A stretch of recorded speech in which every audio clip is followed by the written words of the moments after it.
Nagorno-Karabakh is one of the most heavily mined places in the world. Not only were huge amounts of landmines laid during the First Karabakh War, but the Second War in 2020 saw munitions and ordinances litter much of the region. There is only one organization working to clear landmines in Nagorno-Karabakh, Halo Trust. Founded in 1988, the organization gained prominence for its work in Afghanistan, and after Princess Diana's espousal of the organization during her visit to Angola's minefields. Since the mid-1990s, it has been surveying, clearing, and educating residents about landmines in Nagorno-Karabakh, as well as helping displaced people live without this silent threat. Any kind of ordnance on the ground that is going to cause harm to somebody, of course that provides a risk to the population. So if you imagine if you're a farmer and you're ploughing your land and there's mines underneath the ground, that is obviously going to be a serious risk.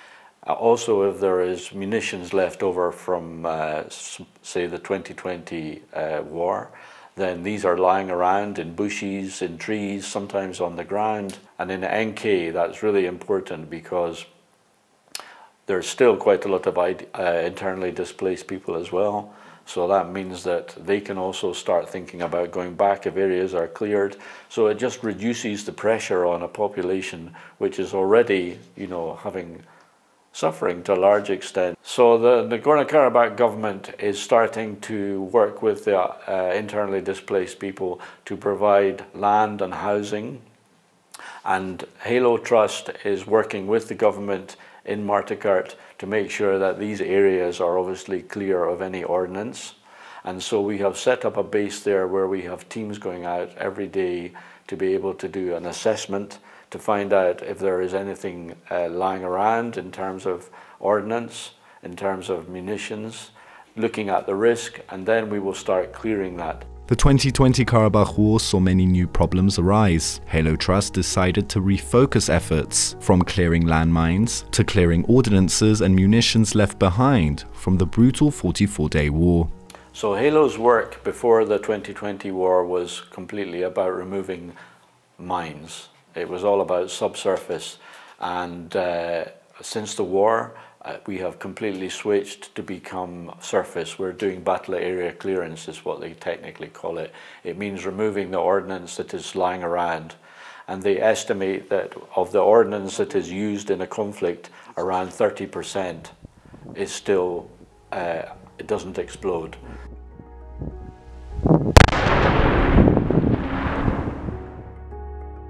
Most of the actual on-the-ground team are native Armenians from Karabakh. Women too are involved. Ներկա պահին ունենք 7 թիմ մաքրման աշխատանքներ կատարող թիմ, 3 հետախուզության թիմ։ Մաքրման թիմերը բաղկացած են թիմի հրամանատարից եւ 7 մաքրող օպերատորներից, որոնց շարքում են վարորդ օպերատորը, թիմի հրամանատարի օգնականը եւ երկու բուժակ սակրավորներ, մակրողներ եւ մնացած 3-ը սովորական մակրողներ։ Թիմը առավոտյան ժամը 9-ին արդեն մակրման դաշտում սկսում է իր աշխատանքները, ամեն մի սանտիմետրը մանրակրկիտ ստուգելով օրական զգալի տարածքներ են մաքրում, մաքրման տարածքի վերջում անվտանգ հանձնում տեղի բնակչությանը։ Համարյա ամեն թիմում կան կին աղջիկ սակրավորներ, որոնք ընդհանրապես չեն զիջում, նույն եռանդով, նույն ձևի պրոֆեսիոնալ աշխատում են։ We employ 99 people in Nagorno-Karabakh, and we also, most of the people there are, all of the people there apart from 2 international staff, they are Karabakhis. And many of these people have been with Halo for a long time, some 20 years, some 15 years, some 10 years. The team is not just involved in clearing munitions, but also in education. Halo Trust's education programs inform the public on how to better ensure their safety when they happen upon a dangerous munition. We also do education around the risk, and we call that risk education.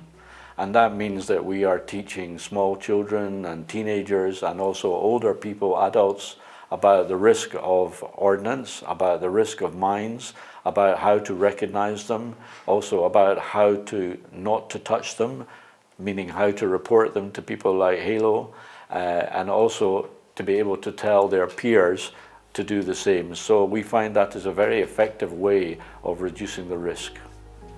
As Halo Trust's work continues to allow people to live and work in safety, the 2022 regional campaign for a landmine-free South Caucasus has been launched by Links Europe with EU support, with the participation of organizations in Armenia, Georgia and Azerbaijan. Efforts continue to fast bring a landmine-free South Caucasus.